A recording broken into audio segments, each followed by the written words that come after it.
Hey everyone, welcome to One Page Ahead podcast, where I break down the most popular self-help books one chapter at a time so you can get the conversational lesson without reading a single page. Season 1, first book, Atomic Habits, chapter 6. This chapter is called Motivation is Overrated. Environment often matters more. We talked a little bit about that in the first chapter around we get motivation, inspired, and we do things for a little bit, but over time that actually fizzles out and we can't actually move that momentum forward.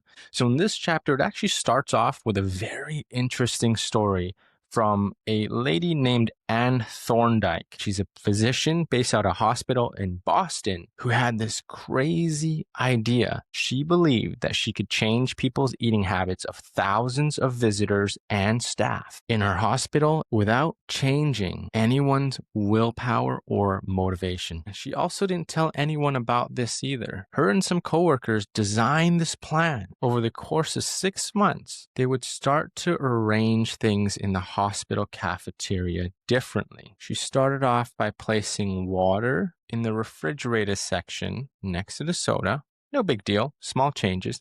Then she started placing baskets of water next to food stations, and she just made water more available. Over the next 3 months, soda sales went down 11.4%, while the sales of bottled water increased by over 25%.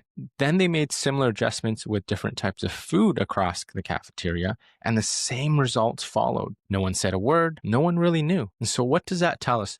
That tells us that people often choose things based off of where they are rather than what they are. So if I head over to my kitchen right now and I see a bag of chips, I'm probably going to eat that bag of chips. But if I saw carrot sticks, I'm probably going to eat carrot sticks. And the chapter talks about your environment shapes you. We all know that already. There's a saying around the closest 5 friends that you have represent you as a person. Who you hang out with is who you are. So that tells us the world changes and shapes us. Now, we talked a little bit about marketing last time. I want to bring that topic back up and think about the last time you were in a grocery store, convenience store, or a general store that typically the items in there aren't big purchase decisions. You and I both typically buy things, not because I want them or you want them. It's because of how they're presented to us. It's convenient. It's right there. It's not going to break the bank. Let me add it to my cart. This is a wild number. Coca-Cola sales, 45% of Coca-Cola sales, 45% specifically comes from the end of the aisle racks. More often than not, we purchase things at the end of the aisle. It comes back into one of the conversations that we had before around marketing. We like to think that we're in control, but most of these things and most of the decisions that we made are planted to us. And if you and I really think about that Coca-Cola sale for a second, all right, you can get a 2-liter pop for what, $2, maybe 3, depending where you are.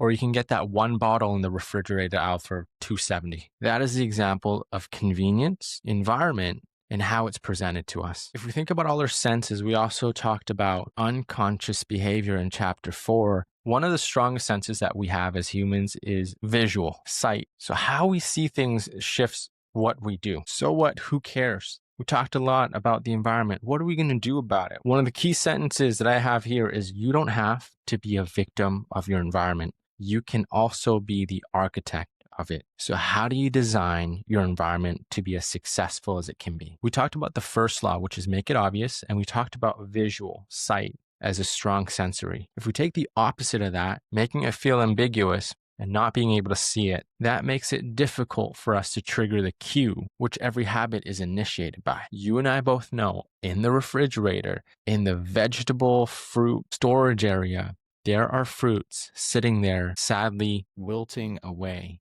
And it's not because we don't have the intentions of eating them. It's because we don't see them. And so if we don't see them, we don't think of them. And if we don't think of them or see them, then they're not obvious. So how do we transition that into the bad habits or the habits that we no longer want?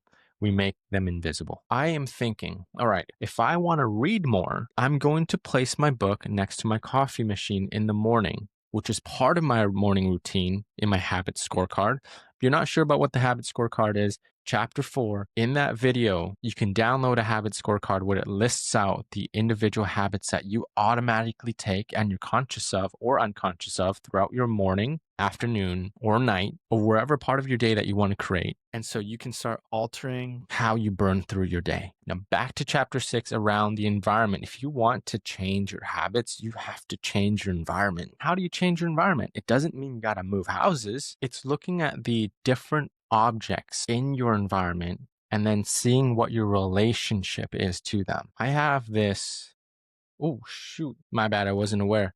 I have this Ember mug, and this Ember mug, not affiliated, its relationship to me is coffee. So the more that I see this, the more that I want coffee. That is my relationship to this mug. Now, in the book, it talks about most people live in a world others have created for them, but we can alter those spaces to take back control of our lives. Look at your environment, look at the different objects, and then start thinking about, what is my relationship to these objects?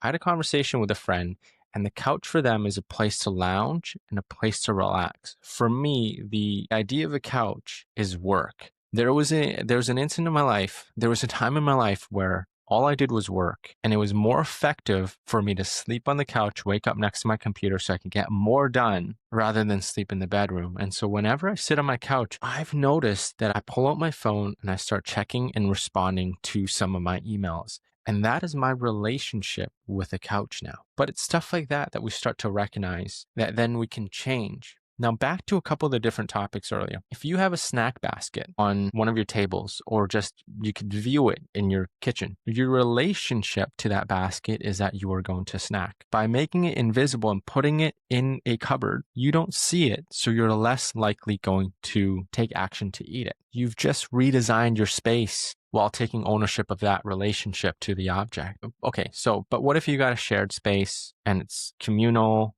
and you don't get to make those decisions? One of the techniques the book talks about is switching your environment. So instead of sitting in your typical seat in the kitchen or sitting in a typical spot in your office or room or living room, change the seating arrangement so you get a new perspective and a new feel. That will allow you to create a new routine. One of the things that I'm trying to do is get up at 4:45 a.m. In order for me to do that, I need to head to bed earlier. And in order for me to head to bed earlier, I need to set up an environment which is going to allow me to wind down more effectively. So my relationship with my bedroom right now is I've got my phone next to me. To make it invisible, I'm going to move my phone to the entrance hall of my condo. So after my night routine, I'm going to place my phone charging at the front of my condo. I'm going to head to my room and I'm going to go to bed. That relationship with my object, which is my phone, also then triggers my morning routine, which is when my phone rings, because of my alarm, no one's going to call me that early in the morning. I have to get out of bed, walk out of my room, turn off the alarm, which is next to my washroom, which would then cue me to get started for the day. I am the architect of my environment, and I will continuously find my relationships to the objects in my environment so I can construct the most effective environment for myself. All right, we are closing out chapter 6 at this point. I've got a question for the team here. When you think about your environment or environments that you're part of, whether it's shopping, work, or your home, now you know what you know about objects, environment, and what you see. What are some cues that you feel like were planted there by marketing and companies versus what you actually want? That being said, thank you for tuning in to chapter 6 of Atomic Habits. This chapter is called Motivation is Overrated. Environment often matters more. If you learned something new, like this video, subscribe to follow my journey and to continuously learn with me. Comment if you have a suggestion for a next book, and I'll catch you in chapter 7. You are going to like chapter 7. It is the secret of self-control. Take care.